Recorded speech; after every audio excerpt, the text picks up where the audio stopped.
大家好，我係嚴秀穎醫生。咁全球咧大概有5至20% 以上嘅兒童咧係受到濕疹影響嘅喎。咁作為醫生，亦都係媽媽嘅身份啦，其實我好明白家長嘅心情嘅。眼見心肝定嘅皮膚又痕又紅，反覆發作咧，真係會好心痛嘅。咁所以咧，我今日咧就會同大家一齊解6個家長最常見嘅嬰幼兒肌膚濕疹問題。事不宜遲啦，我哋即刻睇下第一題先。我哋兩公婆都冇濕疹嘅喎，咁點解我哋小朋友會有濕疹㗎？咁當然啦，家族遺傳係一個非常之重要嘅風險因子嚟嘅。咁而喺我哋講緊嘅家族過敏病史咧，其實包括濕疹啦，仲有哮喘同埋鼻敏感。咁所以咧，就算家長係冇濕疹啦，如果佢哋有其他嘅敏感嘅情況，譬如哮喘同埋鼻敏感咧，咁小朋友患上濕疹嘅機會率咧係比較高啲嘅。而且統計顯示啊，有30%患濕疹嘅小朋友嘅屋企咧係冇任何過敏嘅疾病家族歷史嘅喎。咁所以咧，濕疹唔一定係父母有，小朋友先至會有嘅。而醫學研究亦都發現啦，濕疹其中一個最重要嘅源頭咧係同皮膚屏障功能受損有關嘅喎。臨床數據顯示啊，多達30至50% 嘅濕疹患者咧係天生缺乏製造聚角蛋白微絲嘅能力嘅，咁即係 filaggrin 啦。咁大家可以將呢隻蛋白咧想像成為一個皮膚別角質層嘅水泥啦，咁啊將磚塊即係角質層細胞鞏固咗，咁就唔會漏水啦。另外咧 filaggrin 亦都可以幫助產生天然保濕因子 NMF。同時去負責結構嘅強度同埋水分嘅管理，咁所以咧，如果缺乏咗佢嘅話咧，皮膚嘅鎖水功能咧就會變差啦，令到皮膚容易乾燥同埋敏感，亦更加容易受到外界嘅刺激。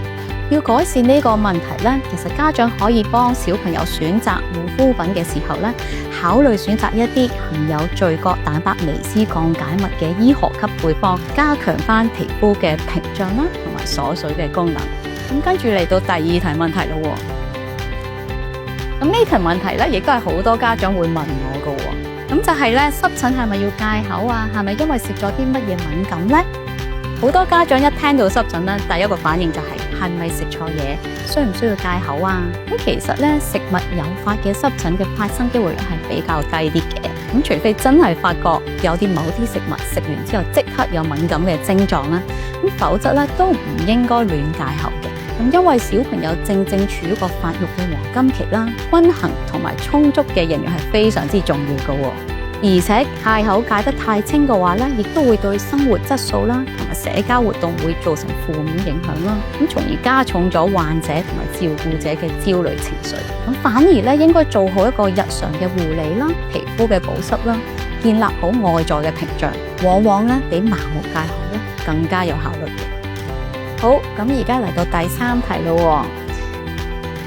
點解 BB 出世冇幾耐就會濕疹嘅？係咪媽媽陀住佢嗰陣冇戒口呢？咁呢一題咧，亦都好多媽媽有共鳴嘅。呢個亦都係好多新手媽媽會自責嘅問題。但係大多數情況底下咧，其實 BB 出現濕疹咧，就並唔係因為媽媽懷孕嘅期間食錯咗嘢。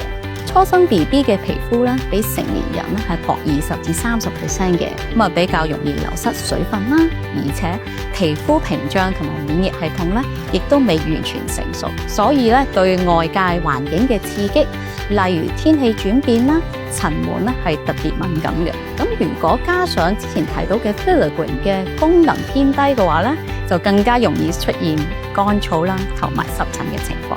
咁所以咧由出世開始啊，都建議大家咧要養成一個日常為 BB 做好保濕嘅習慣啦，用質地溫和、低致敏嘅潤膚產品啦，每日最少搽1至2次，幫皮膚維持最基本嘅水分同埋屏障狀態。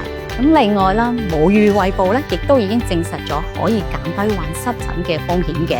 咁所以咧，媽媽們咧就唔需要太自責啦，亦都唔需要過分戒口喎。因為最緊要咧係懷孕嘅期間咧吸收足夠嘅營養啦，同埋保持心情愉快。好，跟住睇第4題。明明屋企已經好乾淨噶咯，點解仲會有濕疹㗎？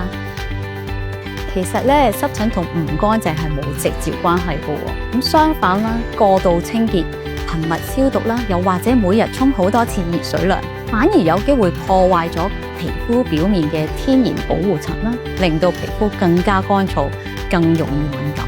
喺早期處於無菌潔淨環境成長嘅嬰幼兒咧，其實反而更加容易有敏感啦，又或者受到感染嘅。另外，近年研究亦都發現啦，濕疹患者嘅皮膚微生態啦會出現失衡。咁呢啲有害嘅微生物，例如啦金黃葡萄球菌啦嘅比例增加嘅時候咧，皮膚就會容易出現發炎啦，同埋痕癢，甚至感染嘅。潤膚方面咧，其實可以揀一啲設計上有助支持皮膚微生態平衡嘅配方啦，例如特強修會成分 Aerosol， 幫皮膚維持自然嘅防禦狀態，亦都可以減少發炎。至於日常護理方面咧，就唔可以唔提沖涼啦，記住要少、短、溫，咁即係咧少啲沖涼，短啲嘅時間，同埋用溫水啦，避免令到保護膜減少啦，水分流失啦，越沖越乾。最後啦，亦都記住沖完涼咧要即刻搽護膚品鎖住翻個水分。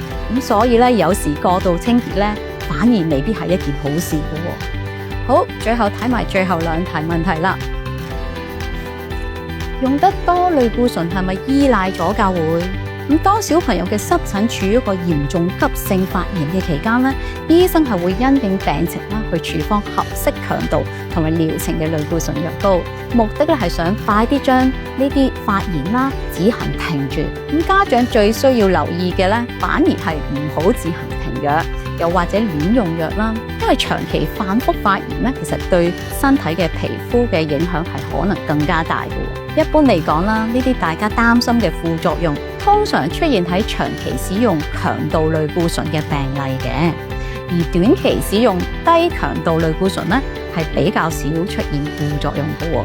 至於日常護理方面啦，其實係要同藥物治療互相配合嘅，咁持續做好保濕啦，減少皮膚受刺激，其實係濕疹整體管理嘅最基本嘅一環。